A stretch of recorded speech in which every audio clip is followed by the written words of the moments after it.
like to preface this by saying I was young and drunk for most of this, so my bad decision making, while annoying, was not out of pure ignorance. I was 20, female, at an anime convention.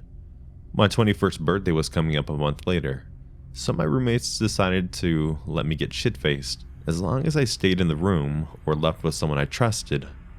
I was staying with a large group of people in one of the nicer hotel rooms there. I've been to quite a lot of these conventions and never really had a bad experience, outside of a few cosplay creepers and shitty people at times. The weekend went pretty normal, except I was drunk and my group was throwing small parties. On the night of the particular, not so fun one, I decided to drunkenly leave the room and go roam around the main lobby. That was when I met Steven. I had no idea how old Steven was, but he was at least an adult, maybe a little older than me. We ran into each other at a manga table, and he mentioned how he loved the manga I was holding. I didn't really read manga, and just liked the artwork. I'm an anime Andy, and I still listen to him gush about the story for a few, because whatever, he seems nice enough. I didn't say much to him outside of, and yeah, that sounds really cool. I thanked him for the info and walked away. After an hour or so of roaming around, I decided to head back to my room. Back in my room, I had taken 2 shots with my roomies, and was laying on the couch, when I got a knock on the door. The music and talking quieted down as it was customary to shush when someone knocked, in case of con security coming to shut down our party. That's when my roommate who answered the door said, "Veronica? She's here, come on in." Followed by silence, and then my roommate calling my name and telling me, "Someone's here for you." Now, 2 things drunk me didn't think about were the fact that I didn't tell Steven my name, or our last interaction lasted only about 5 minutes max, and I gave no information to him. On top of that, my name is more complicated and hard to pronounce, but maybe I assumed he just described me, and my roommate knew who he was talking about. But I didn't give him my room number. No, we were several floors up in the suites area. You'd have to take a different elevator to get to the room. Then you would get to a standard hotel room. I definitely didn't think about that though. I walked to the door and Steven was smiling. He asked me to go take a walk with him and I drunkenly said yes. I mean, he's just an awkward anime dude who would just want a friend to hang out with. We were walking and he was talking to me about how he recently was watching an anime where the protagonist wouldn't stop killing the girl he liked. I have since googled that anime plot and have not been able to find one similar to what he was talking about, outside of some yonder anime. I got a little creeped out as the hall was empty and we were walking with no plan of where we're going. He then began to talk about his favorite serial killers, how he was a huge crime junkie, and how he followed a lot of cases. A big red flag went off my head, and I decided it was time to try to go back to my room. But then he stopped walking and stared at me. "I know a really cool spot we can go. If you take the staff elevator, you can go all the way to the top of the hotel. It's really pretty." He was suddenly breathing a little oddly, and his hands were shaking. I said no, as I had some sense left in my head. He then grabbed my arm as hard as he could and started pulling me, yanking me towards the staff doors. I pulled back, asking him to stop, and he told me to just be quiet. I yanked free of him and started running. He chased after me, telling me to stop. I was nearly in tears and wondering why the hallways were so empty at one of the most crowded cons I've ever went to. When I finally ran into a group of girls, they saw the fear on my face and immediately pulled me into their group, asking me about my hair and makeup, wrapping their arms around me. I was crying, telling them what happened, and when I looked back, Steven was gone. I didn't see him for the rest of the con, but I stopped being so friendly at cons because of him. I would also like to say Steven is the name I gave him. I never got his name personally. I told con security about him and my roommates and friends. We used a buddy system with me for the rest of the convention. So Steven, let's not meet again.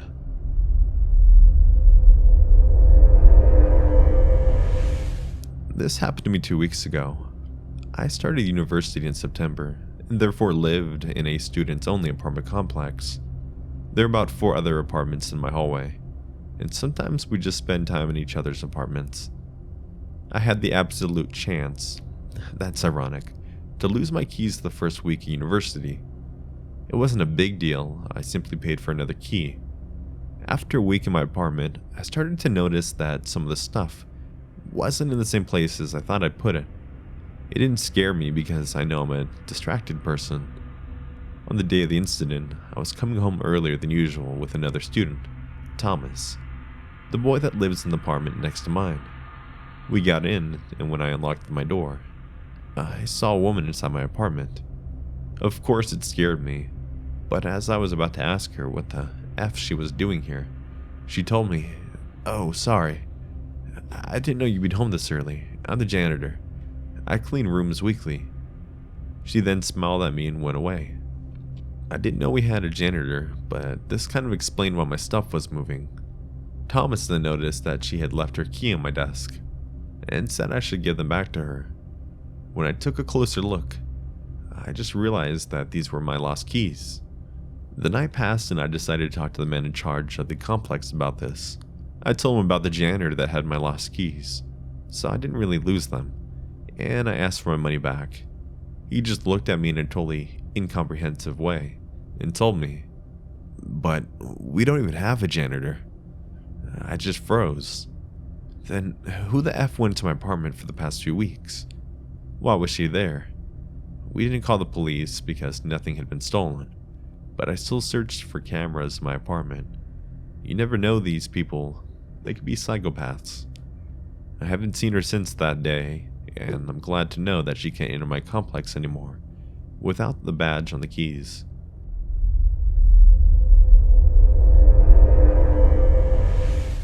I am a 17-year-old male living in a relatively quiet life in a rural northern Montana.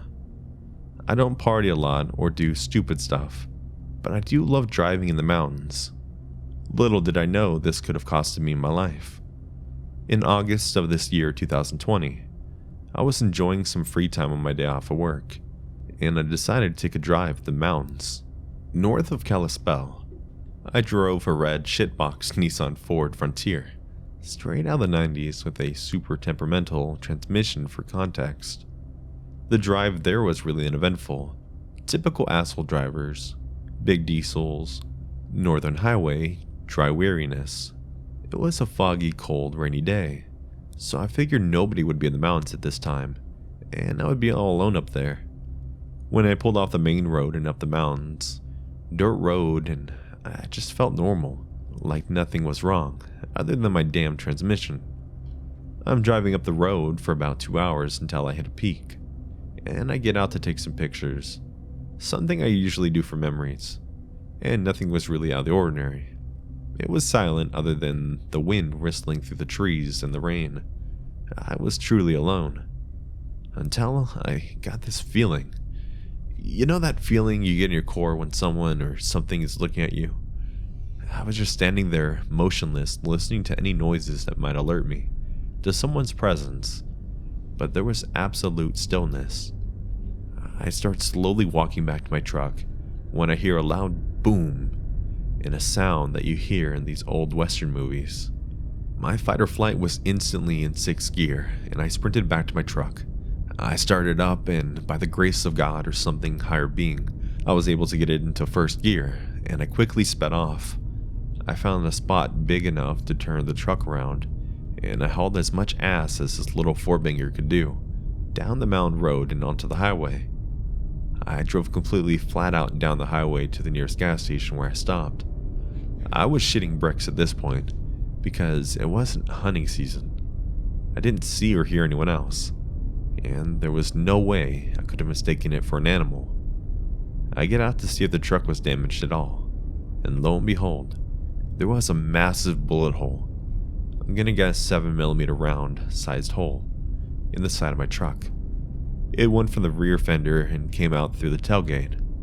I immediately called the county sheriff, but since there was no bullet or evidence that they had done it, there wasn't much they could do. Nothing else has really happened since then, and I haven't gone back to that area. Whoever shot at me alone in the middle of the northern Montana wilderness, you're a bad shot, and let's never meet.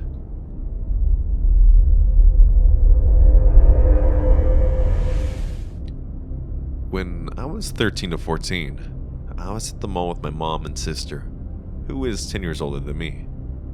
It must have been in the fall or winter because I was wearing blue Old Navy fleece pullover. I'm sure those late 90s folks know exactly what I'm talking about, because they were a huge thing and pretty much everyone had one of them.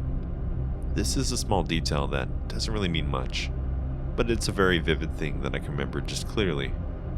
This was back in the day when Walden Books was just in about every mall in the country, and as an avid reader, I always had to stop, even if I didn't have the cash to buy anything.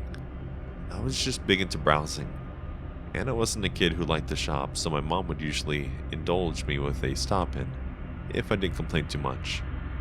It was just a very busy day in the mall.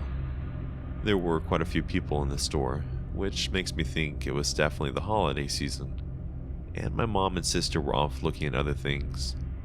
I was just embalding through the aisles, not looking for anything particular, when someone suddenly grabbed me from behind. I absolutely froze in fear and I just locked up. And as far as talking goes, I went as stiff as a board and I held my breath. I could tell that the person was a man just from the strength of the hold, and he was a little bit taller than me. I'm 5'5", so I'm not very tall, and he was probably around 5'8" or so. This guy squeezed me and put his chin on top of my head for a moment before I finally came to my senses and pulled away. He let me go without a fuss, but he still didn't move away. I turned around fast and I just stared at him, with a complete and utter look of panic on my face. I think he thought that I was going to scream or call someone to come to me, because he very quickly spattered out, "Oh, I thought you were my daughter," and walked away. No sorry or an apology of any kind. He just straight up walked off. Now, under other circumstances, I might have thought that it was just an accident. I was wearing a very popular piece of clothing at the time, and my normal, unruly curly hair was pulled back into a nondescript ponytail. However, I was very aware of the man and kept an eye on him as I went looking for my mom or older sister. He was just wandering through the aisles, not really looking at any of the books, or stopping to read any blurbs or anything like that. Just strolling with his hands in his pockets, making laps around the store. He was wearing a zip-up windbreaker type jacket, and had square glasses. A very sensible and uninteresting looking guy, which freaked me out even more. He just didn't look like the type to be a child-snatching pervert, but that made him totally terrifying to me. If you've ever been in a Walden Books, you know that they were not a huge store, and the shelves were all pretty short, so you could more or less see around the whole place and quickly. I never saw a girl around my age in a fleece like mine, or even who looked at all like me actually. It was mostly adults and some little kids. That really set off some red flags, and I hurried up to locating my mom and sister near the magazines. I begged to leave and made up some excuse, but I never actually told them what had happened. I didn't feel ashamed or anything like that. I just think that my need to get away at the time negated my need to tell them what had gone on. Once we're out of the store and then out of the mall, the threat felt more distant and I just sort of shoved it aside and never brought it up.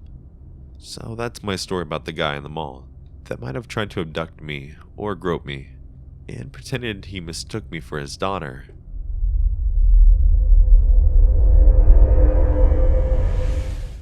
So I'm currently at college in Boston, and I have an apartment in the North End with my buddy, both 21 and Mel. My girlfriend came up for the weekend to visit, and we're doing our normal weekend things, and drinking and just hanging out. My roommate convinces us to watch Green Inferno, because it just made its way to Netflix, and I had been meaning to watch it. Horribly fucked up movie, but pretty good if you like gruesome horror flicks, but don't mind bad acting. 3/4 of the way through the movie, I kept hearing this banging noise coming from what sounded like the inside of our building. At first I ignored it, thinking I was just hearing things, or it was noise from the busy main street, that our apartment building is on. But after a few times, I thought I heard a girl scream. I paused the movie and I asked my roommate and girlfriend if they heard it, and they both did, so we shrugged it off as some random kids getting drunk. I heard it twice more, and it wasn't sitting right with me, so I paused it and said to my roommate, "Let's just take a walk down the stairs and check the halls." We left our place on the top, 4th floor, and headed towards the stairs where we saw a man who looked to be in his mid to late 20s sitting on the stairs outside the apartment, and he looked like he was a mess. We asked him if this was his place, and he kind of said yes, but not definitively, and he sounded a bit drunk. We had no reason to not believe him, so we went back into our room. However, right before we got back in, I remember the only people that lived there in the unit were 2 or 3 girls, and my roommate agreed. We decided to head back out there, and at this point my girlfriend was freaking out. We approached him again and asked, "Are you sure that this is your place?" And as he stood up and said, "Yeah," and proceeded to aggressively bang on the door multiple times. When he stood up, I immediately noticed the poop stains on his white jeans, and pointed it out to my roommate. We were both thin-shaped guys and realized right away, if anything needed to happen, we could easily take this guy.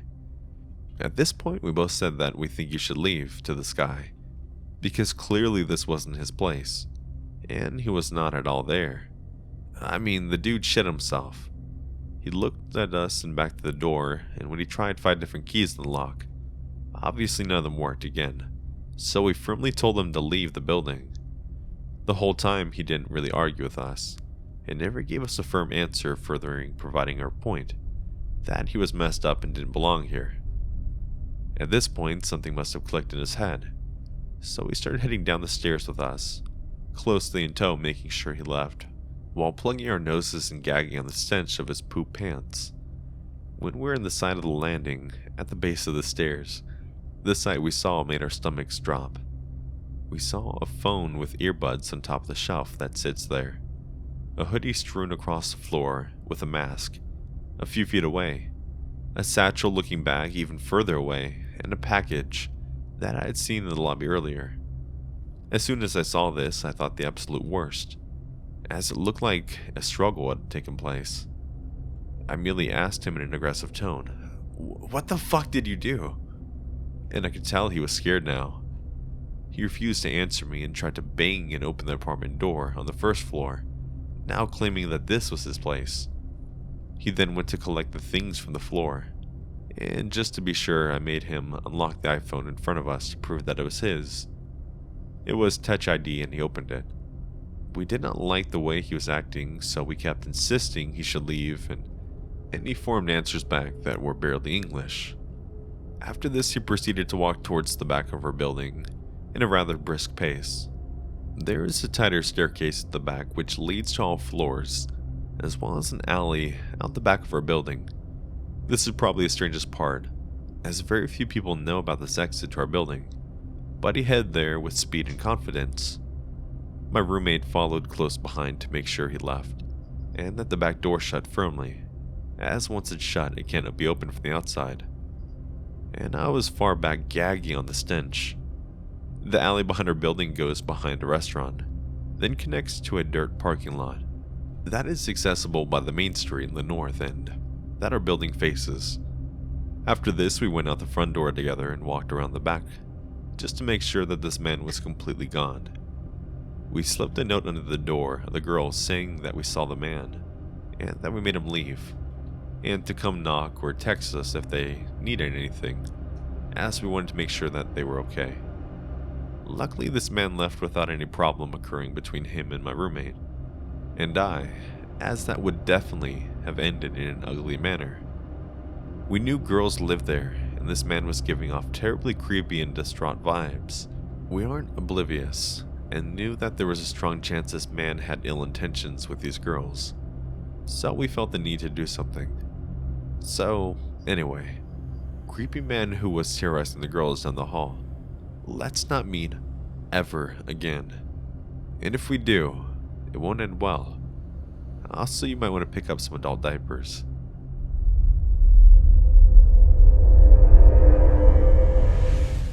Hey friends, thanks for checking out today's video.